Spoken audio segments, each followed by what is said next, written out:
Babeti birkari 12 zanesti dersi 13. Değerli öğrencilerimiz, bugünün 13. derste matematik 12 fen. Bakın sizler için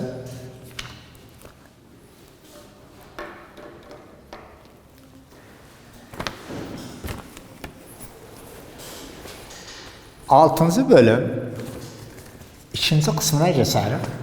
İkinci kısmında sayfamız 241 yine bir mevzumuz var. Eksentriklik. Çok önemli bir mevzudur. Kolaydır. Eksentriklik bu şekilde yazılır. Bu sembolüdür. Yani eksentriklik. Bakın. Kuralımız var. Nasıl eksentriklik bulunur? Nasıl eksentriklik bulunur? Eşittir C bölü A. C bölü A. Bakın. C bölü A. Eğer elipsimiz var ise ya da parabolamız var ise ya da hiperbolamız var ise kuralımız var. Ama not yazmış. Bakın. Birinci not A. Notumuz A. Eşit ise 1'e yani eksentriklik eşit ise 1'e buna parabola değildir. Buna parabola değildir. B. E'nin değeri küçük ise 1'den buna ne değildir? Elips. Buna ne değildir? Elips. C. Eğer büyük ise 1'den hiperbola değildir. Bakın. Bu notlar çok önemli. 1 ise paraboladır. Çözüm istemez. Küçük ise 1'den elips. Bakın bunun çözümü var. Çözerek bazı defa seçmelerde o da çözüm istemez. 1'den küçük i'nin değeri 1'den küçük elipstir. 1'den büyük hiperboladır. Dördüncü notumuz o da çok önemli. Bakın direktör denklemini bulmak için elipste ve hiperbolada nasıl bulunur? Kuralımız var. Eğer x ekseninde ise h artı eksi a kare bölü c. Bu kuralımız var. Eğer x ekseninde ise direktör bu kuraldan bulunur. Başka kuralımız da var. Aynı kuraldır. Aynı kuraldır. Burada x eşittir artı eksi a bölü e. Bakın. Bunu kullansa ve bunu kullansa fark etmez. Ve çokluk soruda bunu kullandık. X ekseninde ise kuralımız var. Bakın bu kuralımız var. Y ekseninde ise aynı kural k artı eksi a kare bölü c veya y eşittir artı eksi a bölü e. Bu da y ekseninde ise çokluk iki kuralı kullandık. Bakın bunlar çok önemli. Bu yazdığım şeyler, notlar, kurallar önemlidir. Bakın burada örnek 2 sayfamız 242'de eğer elipsin eksentrikliği 0,8 ise o da 0 bak vericimiz var artı eksi 7 odağımız var i'miz var bizden ne istiyor? O zaman doruklarını bulunuz. Yani a'nı bulun.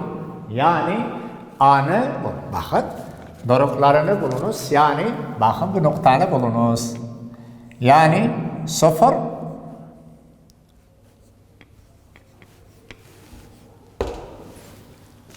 İstek bunu istiyor bizden.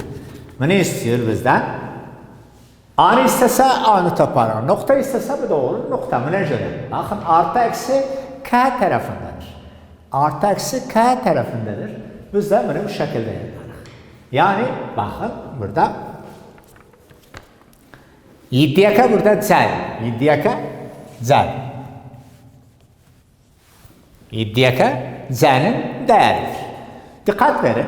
Cevap nasıl olur? Eksentriklik eşittir C bölü A. C bölü A. İ'nin değerimiz var. Yani eksentrikliğimiz var. 0, 8 eşittir 7 bölü A. O zaman A'nın değeri ne olur?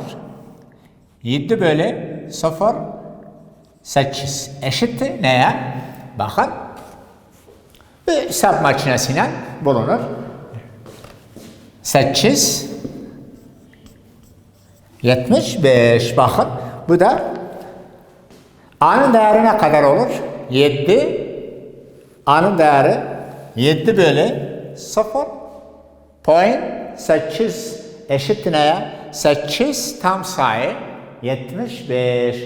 Bu A'nın değeri. Eğer nokta da istese bu şekilde yazılır.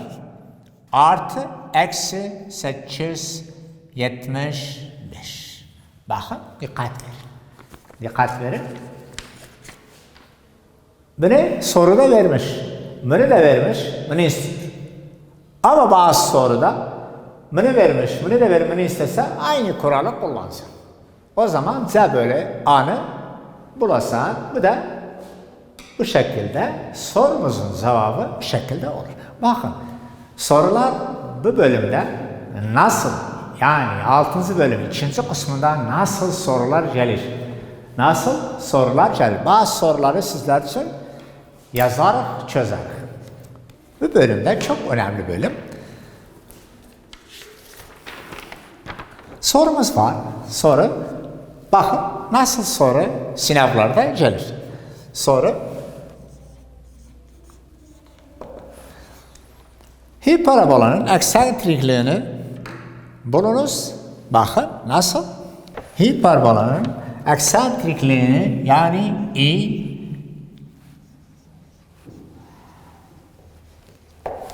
hiperbolanın eksentrikliğini bulunuz.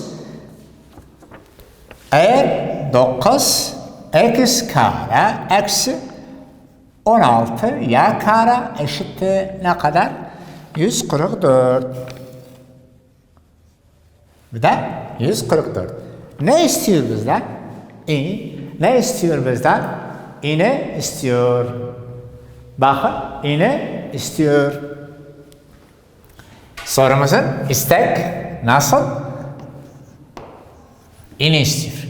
Neye ihtiyaç var? Z'nin değeri, A'nın değeri. İlk önce sorumuz her soru elipsis ise ya hiperbola ise böyle sabıra şartla olsun 1. Şartla olsun 1. Böyle olsun 1. 144'e böldük olur. X kare bölü 16 eksi y kare bölü 9 eşittir 1'e. Bakın bu hiperbola denklemidir. Bura artıdır. Yani x eksenindedir. X eksenindedir. Bunlar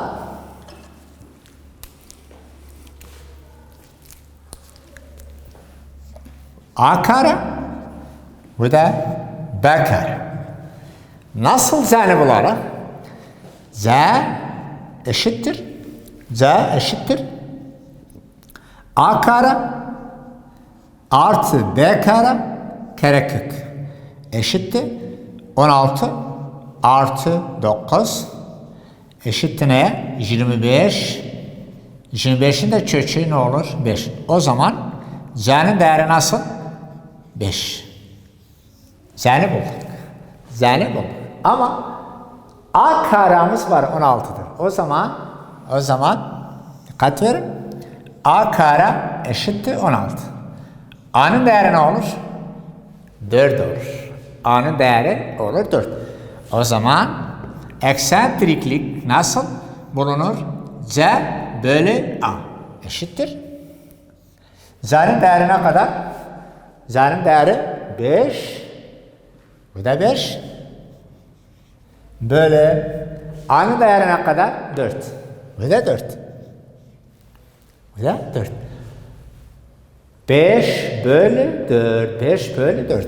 Yani eğer seçmeler de varsa bakın bu şekilde Eğer seçmelerimiz de varsa bu şekilde nasıl seçilir? Dikkat verin. A'nın değeri 1, B'nin değeri 4 bölü 5, C 5 bölü 4,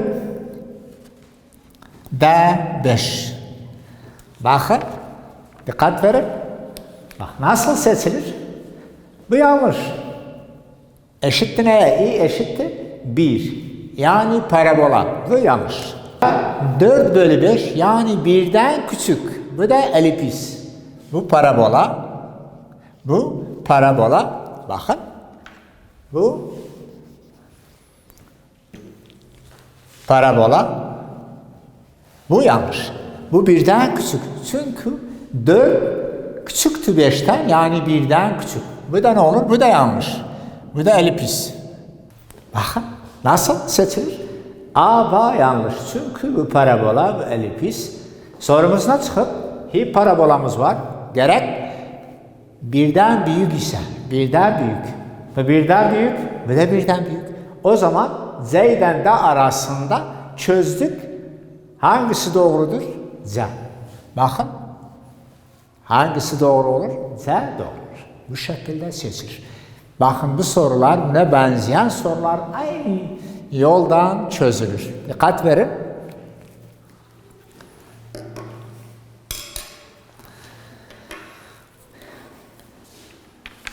Başka bir sorumuz var.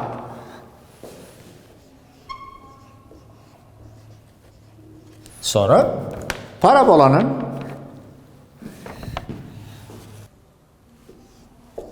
bakın parabolanın eksentrikliğini eder i bakın seçimde nasıl seçilir?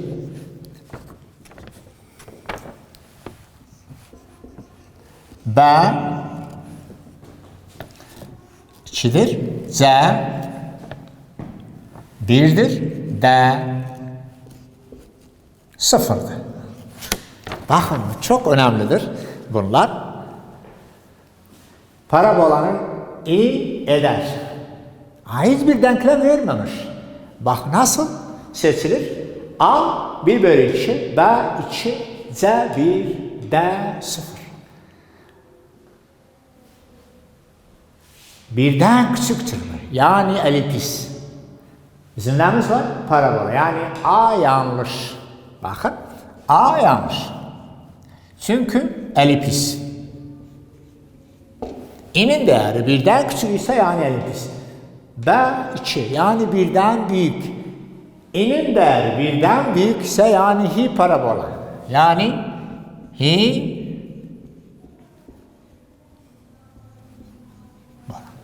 bakın yazdık not. İ'nin değeri 1 ise yani parabola. Yani bu da yanlış. Bu doğru. Bu da böyle. Ya bakın dikkat verin. Birden küçük i'nin değeri birden küçük ise elipisti. Birden büyük ise hiparaboladır. 1 ise paraboladır. 0 ise parabola, elipis, hiparabolada sıfırımız yoktur. Yani bu da yanlış. Bu da yanlış. Bu da sorunun çözümü bu şekil.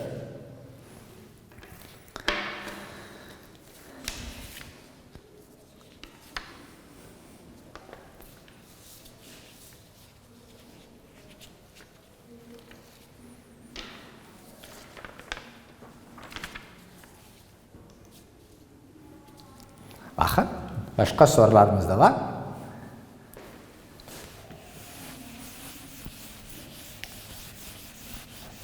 Her sorudan bir fikre alınız. Bakın nasıl çözülür.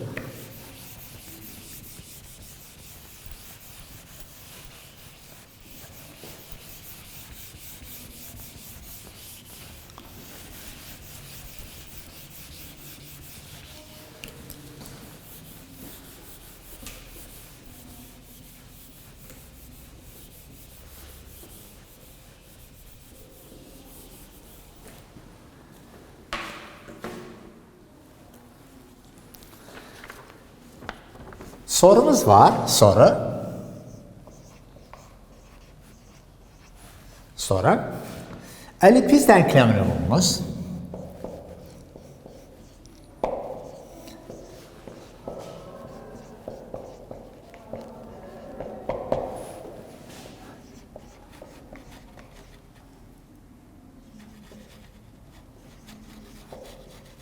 Bakın, ne istiyor bizden? Elipiz denklemini bulunuz. Eğer kesitlerimiz var ise, bakın ne kesitler var? Merkez,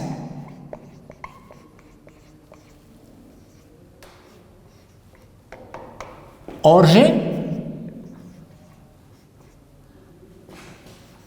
noktası ise, bakın orijin noktası ise o da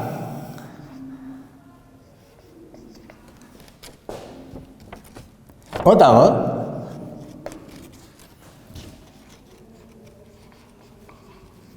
sıfır, direktör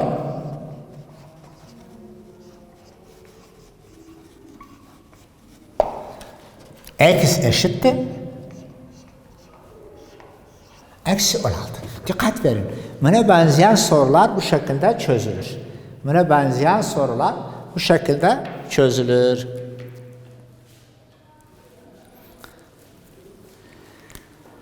Bizden ne istiyor? Bakın, elipisin denklemini bulunuz. Eğer bu şartlar var ise, orijin noktası, merkezimiz orijin noktası, yani HK eşittir 0, 0. Bakın, HK'mız eşittir 0. O da nasıl? Eksi 4,0. Bakın, yani Z'nin değeri 4'tür. Z'nin değeri 4. Bu ne anlamıdır? Yani sol taraf özü yazılır, artı eksi. Artı eksi yazılır. Ama burada eksi yazmış sadece. Yani sol taraf. Yani Z'nin değeri 4'tür. Z değeri 4. Sol taraf. Sol taraf. Direktör x eşittir eksi 16. Direktör x eşittir 16. Yani elipiz denklemi x ekseninde. Elipiz denklemi x ekseninde. Bu da bize anlatır ki elipisin denklemi x ekseninde. Bu da aynı şekil eksi yaka artı eksi düşse h tarafına, yani elipiz denklemi x eksenindedir. Bizim nasıl bulalım? X kare böyle a kare artı y kare böyle b kare eşittir neye? 1. Bakın, bizden bu denklemi istiyor. H'nın değeri, b'nin değeri, bakın h'nın değeri, k'nin değeri a kare b kare. HK'mız var, onun için bunu yazdık. Onun için bu denklemi yazdık. Çünkü h karemiz sıfırdır. H'den k sıfırdır. Yani merkezimiz sıfırdır. Yani merkez sıfırdır. Kalmayan a karenin değeri, b karenin değerini bulalım. Bunlardan faydalandık. Bak, bu da nasıl çözülür? Z'nin değerimiz var. Z'nin değeri var. Z kare ne olur? Z kare eşittir 16. Z kare eşittir 16. Bunlar da faydalandık. Kuralımız var. Biri, direktör nasıl bulunur? X eşittir H artı, bak, artı eksi. Ama burada ne yazmış? Kuralımız bu şekilde. Biz ne yazarız? Sadece eksini yazarız. Çünkü x vermiş. X eşittir eksi. Yani sadece eksi yakanı biz yazarız. Bakın, sadece eksini yazarız. A kare böyle Z. A kare böyle Z. Bu kuralı kullandık. Çünkü burada eksi vermiş, eksini kullandık. Artı verse artını kullansın. Eksi değerine kadar eksi 16. Eşittir. H'nin değerine kadar 0. Eksi. A kare bölü Z. Z ne kadar? 4. Bu da 4. Bu da 4. Şimdi bakın eksi 16 eşittir eksi a kare bölü 4. A'nın değeri ne kadar olur? Bakın bunun aşağısı 1. Her iki tarafı a kare eşittir. A kare eşittir. Eksi eksi de sadeleşir. 4 çarpı ne kadar olur? 4 çarpı 64 eder. 4 çarpı 16 64. O zaman a karenin değerini bulduk. Kalan kalmayan b kare kalır. Kalan kalmayan b kare kalır. Bakın nasıl b karenin değerini bularak b karenin değeri o zaman bu şekilde z kare eşittir a kare eksi b kare. B kare eşittir bakın b kare eşittir a kare eksi z kare. A karenin değeri ne kadar yazdık? 64. Bu da 64 eksi. Z kare ne kadar? 16. Bu da 16. 16 eşittir ne kadar? 48. Yani B karenin değeri ne kadar oldu? 48 oldu. A karenin değerini bulduk. B karenin değerini de bulduk. H'den kendi de değerimiz var. Çünkü orijin noktası yani H sıfırda. O zaman denklemimiz bu şekilde olur. O zaman denklem nasıl olur? X kare 64 artı y kare bakın. X kare bölü 64. Bu da 48 eşittir bile. Bu da sorumuzun çözümü. Bu şekilde çözülür. Her soru kesitimiz var ise bu soru, direktör var ise bu şekilde, kesit var ise bu şekilde çözülür.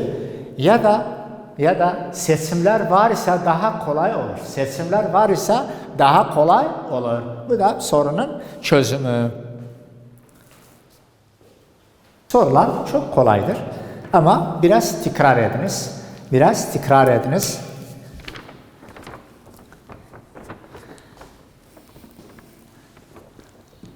Sorumuz var.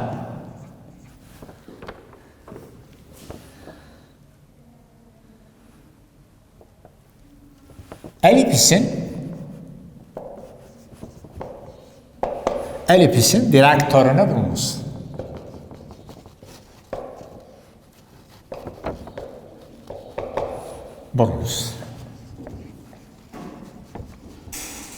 Bu da çok önemli bir soru. Direktörünü bulunuz. 6 artı 9 y kare eşittir 54. Bakın ne istiyor bizden? Direktör istiyor. Ne istiyor? Direktör. İlk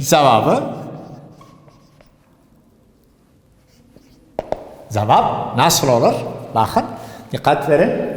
İlk önce bölerek 64'e yoksa 54'e bölerek olur. X kare bölü 9 artı y kare bölü 6 eşittir neye? 1'e. Bu büyüktür olur a kare, bu olur b kare. Ne istiyor bizden? Direktör. Direktör yani x hangi eksendedir? X eksenindedir. Direktör olur h artı eksi a kare bölü z. A kare bölü z. Bakın bu şekilde bulunur. Bu kuralı istiyor bizden. O zaman a karemiz var. Z'ni de bulduk. Nasıl olur? A karenin değeri nasıl? 9 var. H'nin değeri 0'dır. Z'nin değeri nasıl? A kare eksi b kare.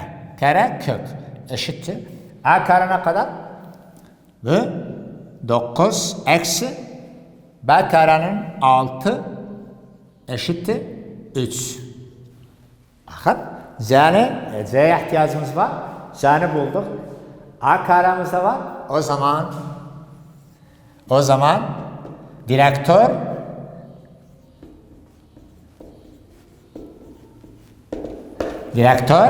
eşittir.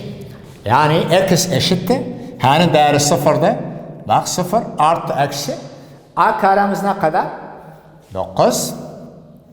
Böyle. Z kare ne kadar?